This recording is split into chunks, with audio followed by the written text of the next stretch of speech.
Le Nil, le Tigre, l'Euphrate, des fleuves qui ont façonné des royaumes et charrié des idées plus puissantes que des armées. Au bord de ces eaux, des hommes se sont proclamés rois, dieux vivants, maîtres du temps et des saisons. Leurs noms se sont gravés dans la pierre, mais leurs vrais secrets se sont inscrits ailleurs, dans des chiffres, des balances, des tablettes d'argile, des coffres scellés et des promesses.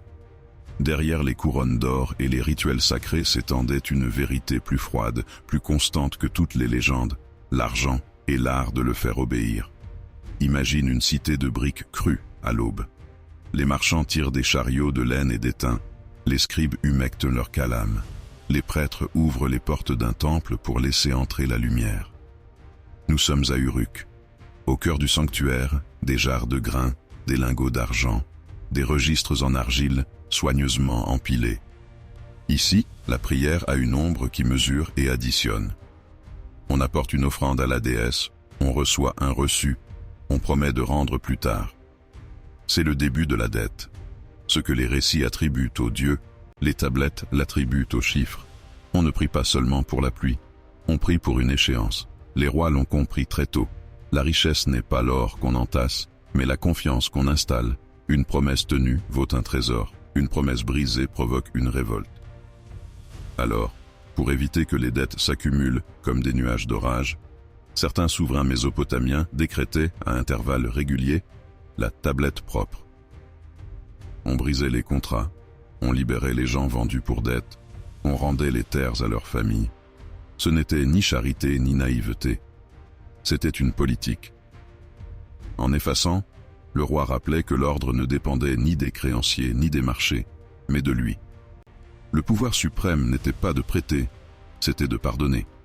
Dans l'ombre fraîche des salles du temple, les scribes gravaient, jour après jour, ce qui, pour nous, tient de l'évidence: compter, mesurer, comparer, prévoir. L'écriture n'est pas née pour faire rêver, elle est née pour faire revenir. Chaque signe garantissait un retour. Du grain demain contre du grain aujourd'hui, du travail contre une avance, un silence contre une faveur. Le monde antique a découvert que l'on peut régner avec un calame et une balance, plus sûrement qu'avec une épée. Plus au sud, quand l'aurore incendie le désert et que le Nil gonfle comme une respiration, une autre logique se met en scène. L'or dans cette vallée n'est pas un métal, c'est la chair des dieux. On l'arrache aux roches de Nubie au prix de vie silencieuse, on le fond, on le martèle en masques, en pectoraux, en statues qui fixent l'éternité. L'or ne sert pas à acheter, il sert à croire.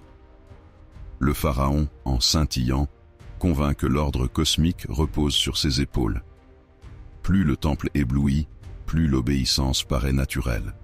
Le métal le plus inutile devient l'instrument politique parfait. Ce qui nourrit, pourtant, ce n'est pas l'or, c'est le blé. La vraie fortune de l'Égypte gonfle dans des greniers comptés par des scribes et gardés par des soldats. Le cycle est immuable et terriblement efficace. On prélève des parts de récolte en impôts, on empile, on surveille, on note. Et lorsque le Nil manque, lorsque les champs craquent sous le soleil, le pharaon ouvre les entrepôts, distribue ce qu'il a prélevé hier et sauve aujourd'hui. Le peuple acclame, la Ma'at est préservée, l'autorité se renforce. Le don est une boucle qui revient à sa source. Les temples ne sont pas que des maisons de Dieu. Ce sont des entreprises. À Karnak, l'encens et les chiffres se côtoient. On bénit des bateaux et on comptabilise leurs fret. On célèbre Amon-Ré, tandis que des intendants calculent la rente de terre sacrée. L'inventaire est une liturgie comme une autre. Les offrandes circulent, les registres se remplissent, et peu à peu, une part immense de la richesse du royaume se concentre dans les mains d'un clergé organisé. Le jour où ces coffres pèsent plus lourd que ceux du palais, le déséquilibre n'est plus seulement religieux. Un souverain comme Ramsès III, victorieux au dehors, découvre l'étreinte au dedans. Les temples, riches, sûrs de leur rôle, parlent de plus en plus haut. L'économie sacralisée dévore le sacré. Remonte l'Euphrate et regarde Babylone se dresser, ses murs immenses, ses portes bleues, son code gravé dans la pierre. On dit qu'Hammurabi a écrit la justice. Il a surtout écrit l'économie. Ses articles parlent de loyer, de gages, d'intérêts, de salaires, de responsabilités. Pour que l'argent circule, il faut des règles, sinon il n'y a que la peur.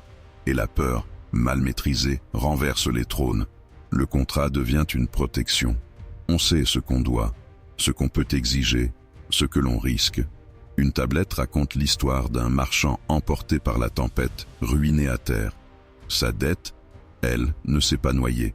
Le texte ne cligne pas des yeux, il n'a pas de cœur. Il équilibre. Les rois de Babylone substituent à la foi religieuse une foi juridique. On ne croit plus seulement au Dieu qui veille, on croit à la loi qui tranche. Mais la loi, elle aussi, sert quelqu'un. Elle protège la circulation plus que les circulants. Elle encadre pour rendre le monde prévisible, pas pour le rendre juste. Et ce compromis-là, stabilité contre flexibilité, fait prospérer les marchés, les caravanes, les maisons de commerce qui avancent l'argent des expéditions et se remboursent avec intérêt. À l'autre bout d'une route, on charge des étoffes. Au bout de la ligne, on encaisse des chiffres. L'imaginaire du temple s'efface, celui du contrat s'installe. Au-delà des plaines et des palmeraies, un empire s'invente une évidence. Le pouvoir doit avoir une forme que l'on tient dans la main. Sous Darius, la Perse frappe un or fidèle, le Darékos. Partout, de l'Indus à la mer Égée, la même gravure garantit la même valeur. La route royale accélère le passage des messagers, des taxes, des pièces. Un système fiscal irrigue les satrapies, revient vers Persépolis en marée régulière, finance des palais, des campagnes, des garnisons. Le visage sur la monnaie est plus efficace que le visage sur un trône. Derrière les colonnes sculptées, des salles aux coffres profonds alignent des talents d'or comme on aligne des décisions. Puis arrive un jeune roi macédonien qui comprend une chose simple et implacable. Conquérir, c'est capturer le flux plus que la forteresse. À Suse, à Ecbatane, à Persépolis, Alexandre s'empare de montagnes d'or et d'argent accumulées depuis des générations. Il paie des troupes, fonde des cités, achète des loyautés, frappe de nouvelles pièces à son effigie. Rien ne voyage plus vite que l'argent. Les frontières se déplacent sous le poids des bourses, et la gloire prend l'empreinte d'un profil que l'on échange au marché. Il n'avait pas besoin de conserver l'empire pour en marquer l'économie. Il a compris que l'histoire épouse le chemin des pièces. Rome prend la suite et perfectionne la méthode. Ce n'est pas seulement un empire militaire, c'est un système comptable géant. Les routes pavées ne relient pas seulement des villes, elles relient des impôts. Les ports, les péages, les registres, tout s'additionne et retourne à l'aérarium, le trésor logé au temple de Saturne. La conquête est une ligne budgétaire. Un gouverneur prélève, une garnison consomme, un cirque amuse, une ânone distribue du blé. On gouverne avec du pain et des spectacles, et surtout avec des comptes. La monnaie, ici, devient un levier politique. On réduit la teneur en argent du denier pour en frapper plus. On finance des guerres lointaines sans annoncer d'impôts. On dilue l'épargne du peuple dans la promesse d'une victoire future. Tant que la confiance tient, la machine ronronne. Puis, des fissures. Les soldats rechignent, les fournisseurs exigent l'or, les provinces comptent par elles-mêmes. Dioclétien publie un édit pour fixer les prix et purger l'inflation à coups de pierres gravées. L'économie réagit comme une bête blessée, elle se faufile, elle ment. Et l'Empire, gigantesque organisme, prend conscience que sa peau de loi ne suffit plus à contenir ses hémorragies de monnaie. Il ne tombe pas en un jour, il s'affaisse sous la fatigue comptable. Au bout des routes de soie, dans des capitales où l'on aime autant l'encre que l'ivoire, d'autres rois inventent un autre pari, écrire la valeur sur du papier. Sous les Tang puis les Song, la promesse quitte le métal et s'imprime. Les marchands déposent leurs pièces, reçoivent des billets. L'État garantit, le commerce s'envole, les faux monnayeurs s'activent. On punit, on ajuste. La confiance devient plus abstraite, donc plus maniable, donc plus dangereuse. On découvre que l'on peut faire pousser de l'argent sans mine ni four, avec de l'ordre et de la foi. On apprend aussi que trop d'encre tue la promesse. Le mandat du ciel n'est pas qu'une métaphore, c'est une rationalité. Pour gouverner, il faut prouver, chaque année, que la nourriture arrive, que les taxes n'écrasent pas, que les billets valent leur encre. L'économie est une météo morale. Dans ces mondes différents s'écrit, en filigrane, la même leçon. Les rois ne gouvernent pas seulement des hommes, ils gouvernent des flux. Le grain dans le grenier, l'or dans le coffre, la dette sur la tablette, le chiffre dans la loi, le signe sur le billet. Le secret n'est pas de posséder, le secret est de canaliser. On peut perdre une bataille si la récolte arrive, on peut gagner un roi si la solde tombe. La souveraineté est une hydraulique. Qui tient les vannes des valeurs dirige les crues des événements. Tout ce qui paraît sacré obéit à cette gravité. Un temple est un livre de compte vertical. Un code de loi est un document budgétaire habillé en morale. Une monnaie est une liturgie qui se passe de prêtre. Cela n'annule pas l'émotion des statues, ni le mystère des hymnes. Cela les explique autrement. Le pharaon brille pour capturer la foi. Le satrape lève l'impôt pour capturer le temps. Le censeur dresse des listes pour capturer l'avenir. Et parfois, le système se prend les pieds dans ses propres filets. Quand trop de richesses se figent dans des mains sans circulation, la disette devient politique. Quand trop de dettes étranglent les vies, la violence devient monétaire. Les tablettes propres, mésopotamiennes, les distributions de blé romaines, les remises fiscales impériales, les réformes monétaires précipitées disent toutes la même chose. L'argent qui ne respire plus étouffe d'abord ceux qui l'accumulent. Il est tentant de croire que ces pratiques appartiennent à un passé lointain. Mais les gestes ont changé moins que les outils. L'entrepôt s'appelle aujourd'hui banque centrale, le temple s'appelle ministère, la tablette est un serveur, l'or est un ratio, le billet est un code. On ne prie plus un dieu pour une bonne crue, on commente une conférence de presse pour une baisse de taux. La liturgie a changé de langue, son pouvoir n'a pas changé de nature. Ce qui frappe en remontant ce fil, ce n'est pas la ruse des rois, c'est la constance des peuples. Ils acceptent l'ordre tant qu'on leur promet la continuité, du pain, des règles claires, une promesse de lendemain. Quand la promesse paraît tenue, l'or dans la vitrine et la loi sur la pierre suffisent à calmer le cœur. Quand la promesse se fissure, la pierre redevient un caillou, l'or redevient une insulte. Alors on brise, on brûle, on inaugure un nouveau texte. On appelle cela une révolution.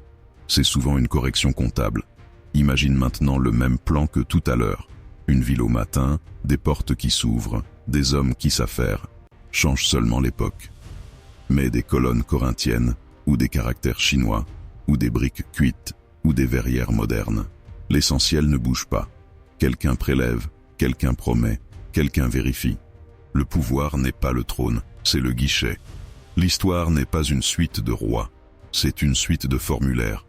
Il y a pourtant une forme de grandeur dans cette mécanique.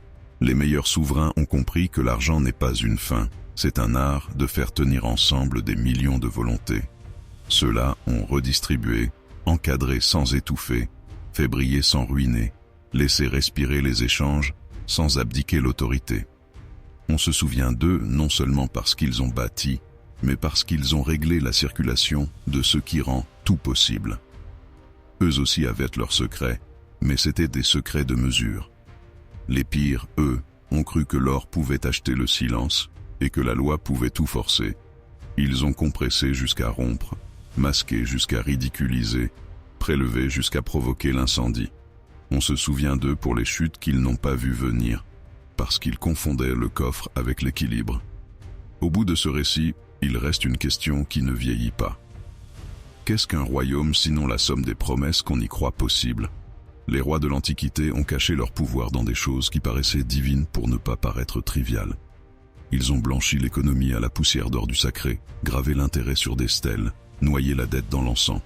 Ils n'ont pas seulement commandé, ils ont scénarisé la valeur.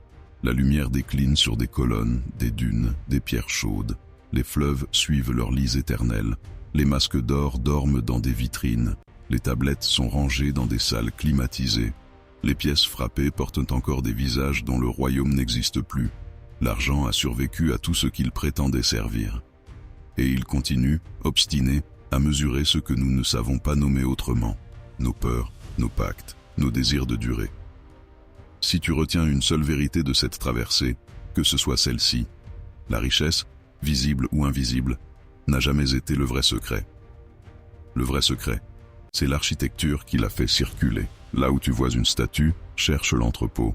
Là où tu vois une loi, cherche la caisse. Là où tu vois un règne, cherche la promesse qui l'alimente. C'est là que se cachent les rois, dans la manière d'accueillir le blé et de laisser partir l'or, de prêter au printemps et d'effacer en hiver, de faire croire que la lumière tombe sur un homme, quand, en réalité, elle tombe sur un système. Et maintenant, Regarde autour de toi.